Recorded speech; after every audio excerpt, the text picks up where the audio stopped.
살이 가장 많이 빠지는 유산소 운동 방법을 알려드릴게요. 사실 잘 유지해도 체지방을 2배는 빠르게 연소할 수가 있습니다. Hey, what's up, guys? 안녕하세요, 피플 윤석입니다. 살이 가장 많이 빠지는 심박수 구간이 있는 거 혹시 알고 계시나요? 가끔 심박수가 무조건 높은 게 살이 많이 빠진다고 생각하는 분들이 꽤 많은데, 빠르게 달리거나 쉬는 시간 없이 계속 운동하는 분들은 사실 다이어트라기보다는 체력 증진이 조금 더 가깝게 볼 수가 있습니다. 실제로 단거리 달리기는 유산소 운동이 아니라 탄수화물을 주 에너지로 사용하는 무산소성 운동으로 구분됩니다. 심박수 정도에 따라 인체는 주된 에너지를 체지방으로 사용하기도 하고 탄수화물을 사용하기도 합니다. 이런 대사 시스템을 조금만 이해하신다면 심박수를 활용하여 탄수화물을 빠르게 고갈시키고 지방만 연소시키는 운동 프로그램으로 근손실 없는 다이어트가 분명 어느 정도는 가능하고, 혹은 인터벌 트레이닝으로 탄수화물과 지방을 동시에 연소하는 2배 빠른 다이어트 유산소 운동을 할 수가 있어요. 운동을 열심히 하면 모두가 살이 빠지고 몸이 좋아지는 건 당연하지만, 인체 생리학을 조금만 이해하신다면 더욱더 효율적으로 원하는 몸을 빠르게 만들 수 있을 겁니다. 이번 시간에 여러분이 궁금해하셨던 살이 가장 많이 빠지는 심박수를 찾는 법을 알려드릴게요.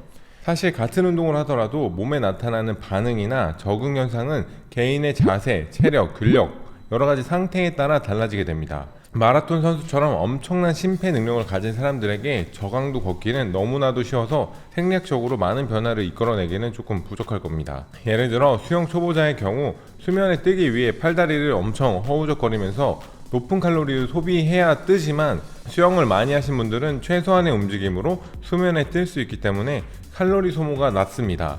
그래서 달리기와 수영이 무조건 살이 많이 빠진다기보다는 숙련도에 따라 칼로리 소모에서 큰 차이가 나타납니다. 반대로 움직임이 적은 직장인이나 체중이 많이 나가는 비만인들의 경우 가벼운 걷기 30분만으로도 눈에 보이게 살이 빠지고 체력이 좋아지는 걸 볼 수가 있어요. 이 점을 기억하면 제가 앞으로 알려드릴 초보자, 중급자, 상급자 프로그램을 참고하여 본인에 맞는 심박수를 활용해 보시길 바랍니다. 인체는 성별에 상관없이 누구나 운동을 시작하면 초기 3분 동안 산소 부족 현상이 일어나게 됩니다. 걷기나 달리기와 같은 유산소 운동을 하면 순간적으로 우리 몸에 정말 많은 산소가 필요하게 되는데, 이를 충족시키려면 시간이 좀 필요하기 때문에 운동 초기 단계인 약 3분 미만의 대부분의 운동들은 산소 의존도가 낮은 무산소성 에너지 시스템을 주로 사용합니다. 즉, 지방을 주된 에너지로 사용하는 게 아니라 ATP와 글리코겐을 우선적으로 사용하게 되는 거예요. 만약 운동 경력이 6개월이 넘지 않았거나 만성 빈혈, 대사증후군 등이 있는 분들은 유산소 운동 시 갑자기 속도를 올리는 것보다 천천히 점진적으로 운동 강도를 높이는 게 중요합니다. 운동을 안 하던 사람은 심혈관계가 충분히 발달되어 있지 않기 때문에 처음부터 무리한 운동은 몸에 큰 부담을 줄 수 있으니 주의하셔야 합니다. 시간이 조금 지나 일정한 강도에서 운동이 지속되는 것을 항정 상태라고 부르는데, 같은 속도로 걷거나 달릴 때 몸에서 나타나는 현상을 지칭합니다. 조금 더 쉽게 말하면 속도 5에서 6 사이로 런닝머신을 이렇게 걷고 있을 때를 생각하시면 되는데, 이처럼 일정한 강도에서 운동 지속 시간이 길어지면 항정 상태로 가야 하고, 그때부터는 유산소 에너지 시스템, 즉 탄수화물과 지방이 같이 많이 쓰이게 됩니다. 즉, 살을 빼려면 운동 지속 시간이 적어도 좀 길어야 합니다. 초보자들이나 운동할 시간이 충분한 사람들이라면 낮은 강도에서도 적어도 30분 이상의 유산소 운동을 추천드릴게요. 지난 영상에서도 공식을 하나 설명해 드렸었는데, 영상을 못 보신 분들은 영상을 꼭 참고하시길 바랄게요. 그런데 만약 이 방법이 강도가 약하다고 느끼는 분들은 무조건 강도를 높여야 몸의 변화를 느낄 수 있을 거예요. 오늘은 카르본의 공식을 알려드릴 건데, 이 공식을 대입해서 심박수를 꼭 찾아보세요. 일명 카르본의 방법으로 알려진 여유 심박수 방법은 대상의 최대 심박수와 안정시 심박수 사이의 차이를 기준으로 운동 강도를 설정하는 방법입니다. 예를 들어 35세 초급자를 대상으로 목표 심박수 계산을 제가 한번 해보도록 할게요. 이 사람의 연령 추정 최대 심박수는 분당 185회, 안정시 심박수는 분당 65회라고 가정해보고 계산을 해보도록 할게요. 초보자분들은 저중강도 운동이 적절하므로 대상자의 목표 심박수는 최소 분당 137에서 149회로 나오므로 이 범위 안에서 유산소 운동을 하시면 좋습니다. 그런데 다시 말씀드리자면, 나이도 같고 안정시 심박수도 같다 하더라도 개인의 자세, 체력, 근력 상태에 따라 운동이 쉬울 수도 있고 강하다고 느낄 수 있으니 운동 강도는 본인이 스스로 느끼면서 조절하셔야 합니다. 자, 이제 운동을 꾸준히 진행한 중급자분들을 대상으로 알려드릴게요. 우리 몸은 적응력이 정말 굉장히 빨라서 비슷한 것에 금방 익숙해지고 적응해버려요. 어느 순간 1시간 운동하는 게 익숙하고 숨도 안 차고 힘도 안 드는 시기가 분명 올 겁니다. 그때는 무게나 세트 수를 높이는 것과 같이 유산소 운동도 운동 강도나 운동 지속 시간, 휴식 시간 등 강도를 높일 때가 온 겁니다. 인터벌 트레이닝은 최소 3개월 이상 꾸준히 운동을 해온 중급자들에게 적합합니다. 높은 강도의 운동 사이에 불완전한 휴식을 넣고 이를 반복하는 방법을 인터벌 트레이닝이라고 하는데, 쉽게 말해서 뛰었다 걸었다 뛰었다 걸었다 이거를 계속 반복하는 거예요.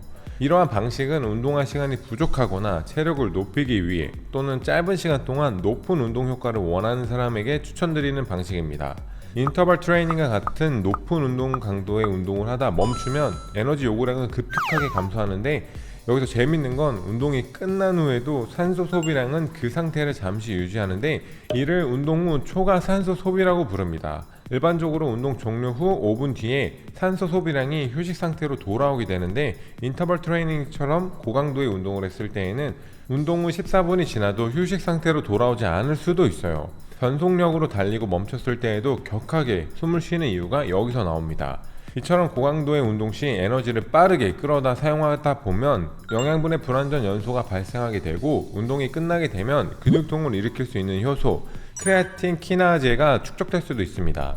이렇게 쌓인 에너지 대사의 부산물들은 산소에 의해 완전히 연소되어야 하는데, 운동이 끝나고 나서도 그 과정이 이어지게 되는 거예요. 쉽게 설명하자면 인터벌 트레이닝처럼 고강도 운동을 하면 인체에 산소를 빚지게 되고, 운동 후 초과 산소 소비는 빚진 산소를 갚기 위한 생리적 현상이 나타나게 되는 거예요. 운동을 마친 후에도 높은 에너지 대사가 나타나는 상태입니다. 인터벌 트레이닝은 저강도, 중강도, 고강도 인터벌 트레이닝으로 나누어 실시할 수가 있어요. 그 중에서 고강도 인터벌 트레이닝은 전문적인 운동선수들에게 적합한 프로그램이기 때문에 핏블리 채널에 운동 중독자가 조금 더 많아지면 다뤄보도록 하겠습니다. 추천하는 저강도 인터벌 트레이닝은 운동과 휴식의 비율은 2대1 혹은 1대1이 좋습니다. 운동 강도는 최대 심박수의 0.6에서 0.7 사이로 설정하고, 운동은 최소 30초에서 최대 5분까지, 그리고 세션 총 길이는 20분 이상을 추천드릴게요. 중강도 인터벌 트레이닝 시 운동과 휴식의 비율은 1대1이나 1대3이 좋고, 운동 강도는 최대 심박수의 0.71에서 0.8 사이로, 운동은 최소 15초에서 최대 1분까지, 그리고 세션 총 길이는 10분에서 20분 사이를 추천드릴게요. 제가 매번 말씀드리지만 근력 운동 후 유산소 운동을 하는 것이 체지방을 빼는데 가장 효율적인 방법입니다. 근력 운동으로 체내에 저장된 글리코겐을 빠르게 소모하고, 유산소 운동을 하면 그때 남은 잉여 지방을 제거되는 에너지 대사적인 측면에서 가장 유리한 방법이기 때문에 많이 추천드리는데, 이 방법에 약간의 맹점이 있어요. 근력 운동을 정말 열심히 그리고 충분히 하고 나서 유산소 운동을 해야 한다는 점인데, 운동 초보자분들은 근력 운동을 혼자서 하다 보면 자세도 잘 모르겠고, 무게를 얼마나 높여야 되고 충분히 운동량을 채울 수 어려울 수가 있습니다. 이처럼 근력 운동을 충분하게 하지 않은 상태에서 저강도 유산소 운동을 하게 되면 충분한 효과를 보기는 조금 어려워요. 또 반대로 근력 운동을 충분히 엄청 고강도로 했는데 또 고강도 인터벌 트레이닝을 하면 오히려 근손실이 나타나거나 면역 체계에 무리가 갈 수가 있습니다. 나짐에 따르면 90분 이상의 운동은 면역력 저하에 영향이 있다고 설명하고 있으니까 너무 긴 시간의 운동은 피하시는 게 좋아요. 최종적으로 정리하자면, 첫 번째로 근력 운동을 꼼꼼히 1시간 이상 충분히 하고 유산소 운동을 탈 경우에는 낮은 강도에서 30분 미만의 유산소 운동을 추천드릴게요. 두 번째로, 만약 근력 운동을 충분히 하지 못한 상태에서 유산소 운동을 하거나 운동할 시간이 충분하지 않은 경우에는 인터벌 트레이닝을 추천드릴게요. 여러분들이 중급자나 체력이 좋다면 중강도 인터벌 트레이닝을 추천드리겠습니다.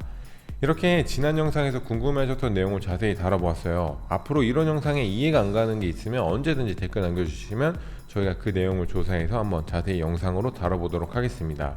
네, 오늘 저희가 준비한 영상은 여기까지고요. 영상을 보시고 도움이 되신 분들은 좋아요와 구독 부탁드리겠습니다. Thank you guys.